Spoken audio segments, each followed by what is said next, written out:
Hello everyone, this video will contain two equally important messages. Number one, I finally got to the bottom of the tree baby. The phone just turned off. It was like we're not recording anymore. Okay, so let's talk about the tree baby situation. I'm sure you all remember what I told you about Rune Factory 5. In the lore of Rune Factory 5, when you marry a same-sex partner, when you talk about wanting children, you go to the tree, the magic tree in the middle of the village, and the tree gives you a baby. I needed to play until I got married and had a child so that I could see if Guardians of Ozma replicated this. You do not have a tree baby. You do have a turnip baby. It's the exact same setup as the last one where your spouse asks if you want to have a child and you say yes, and then because you're in a same-sex relationship, your spouse says, I don't know how we're gonna do that, and then your magical companion shows up and it's like, I got you. So you go to the shrine where you got married, obviously, and you pray to have a child to the god of children, and then the god of children gives you a giant turnip. It actually gives you, they give you a very, very small turnip, and then you plant it in the ground behind your house, and it's just there for a few days. Then it gets really big. Wolby tells you, your kid's in there. So Ikaru was like, okay, break it with your sword.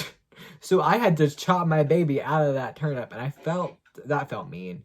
But yeah, the baby comes out of the turnip. And then you do go to the magic tree with your baby, but the baby doesn't come out of the magic tree. The baby comes out of a turnip. I wish that when I got these clips, I wish that my Switch recorded audio, like external audio, because I was laughing so hard at the baby, all the baby cutscenes. So the other thing that I wanted to talk about in a video, I wanted to do something that I think is kind of Kaz coded, very Kaz inspired behavior, and just show you guys some of the stuff that I've been making recently, because I've been doing a small amount of making stuff, and I kind of have been having some fun. This is show and tell. The first thing, I do not know if I will actually include this, but I will include the setup for it, and we'll see if I decide to, is, I don't want to call it a video game, but the experience that Kaz and I created. So this thing happened where I was looking for placeholders. I was just fucking around with Rempy. I was on call with Kaz, and we were just talking about it because I was like, I'm gonna make a Cherry Yaya visual novel, and Kaz was like, okay. So we were just on call while I was fucking around in the program, and I was trying to just make something really simple to start out with to learn the tools, and I was like trying to think of placeholder sprites to use, and then I was like, oh, the soda sprite. So I googled sprite PNG, and then I googled Dr. Pepper PNG, and then I asked Kaz, which do you think is sexier, Dr. Pepper or Sprite? And to make a long story short, this happened. Hi, my name is Sprite Soda. Today is my first day as a Cowboy Omega maid for an eccentric billionaire, Dr. Pepper. I hope it goes well. Knock knock. Dr. Pepper-senpai? Are you home? Hello. You must be the maid. What? Yeah! Dr. Pepper-senpai! Where are your clothes? Sorry, I was in my jerk-off room. Yeah, I really like that. Here's the other stuff that's been happening. So this is just something really small that I kind of got a kick out of. At work, there was this spoon that showed up, and it was something that we definitely would have thrown away. We get a lot of stuff that like a lot of small stuff that I know we're either gonna throw away or recycle. We're just not gonna bother to sell. Like a singular spoon. A lot of times I take it, and that's probably, maybe it's theft, but I got this spoon, and isn't it pretty? So I just bent the spoon part off. I bent it back, and then I tied this to it to make a bookmark. I was worried it'd be too thick because I've never had a metal bookmark, but it actually works fine. I feel like something like this, just on the end of that, would be fine. But for now, I just put some cross-stitching floss on there. And speaking of that, I've been cross-stitching again. So I wanted to not show off, but this is the progress I made, and this is like 7 hours.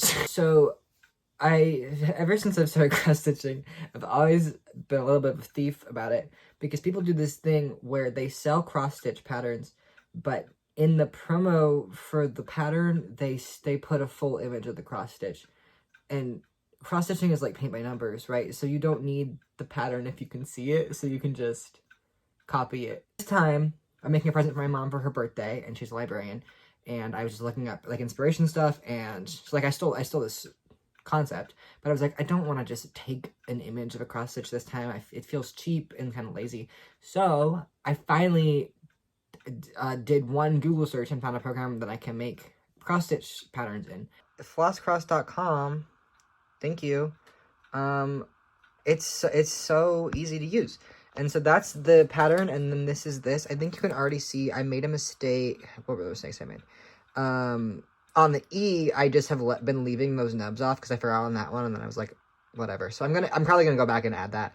And then there's definitely like this. Like, if you look at it, it's not like great work, but there are definitely a few small issues, like the corner of that T and stuff.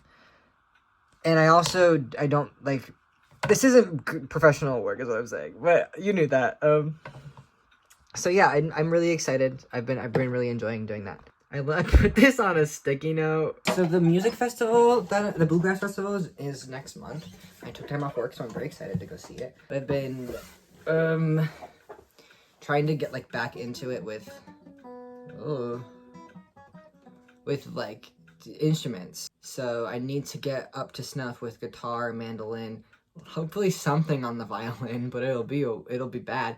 And then maybe finally learn more than 2 chords on a banjo. That would really be nice, because every time I hold a banjo I can play 2 chords. So I would love to just learn 5 of them and then I'll be good. I'm messing around on my baby, and what was I doing earlier? It was, you be good now, you were good then, and all those mistakes, well, we were just kids. I don't know you, you don't know me, but I hope you're fine, even if we will never.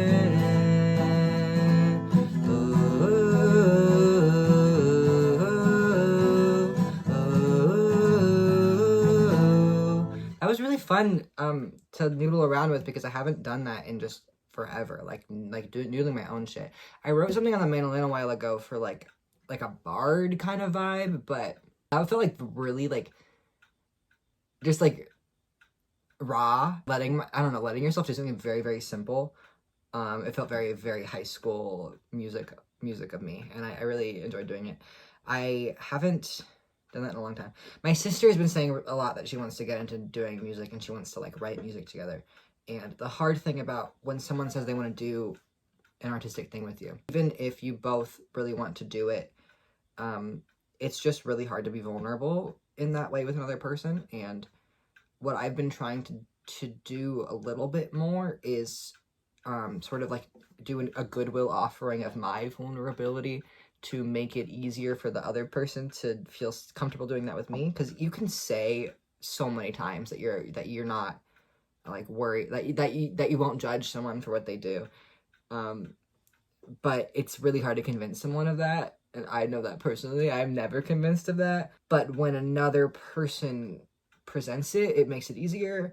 So I've been trying to do that more, and so I'm kind of hoping that if we ever do, my sister and I ever do write something together, that me having this little melody moment will maybe be enough to make her feel more comfortable writing music in the future, stuff like that. So I don't know, but I really like doing that. That is officially all the stuff I've made recently that I think I am capable of showing. So I really hope that you guys are doing good and making stuff and having a good time. And yes. Bum, bum, bum.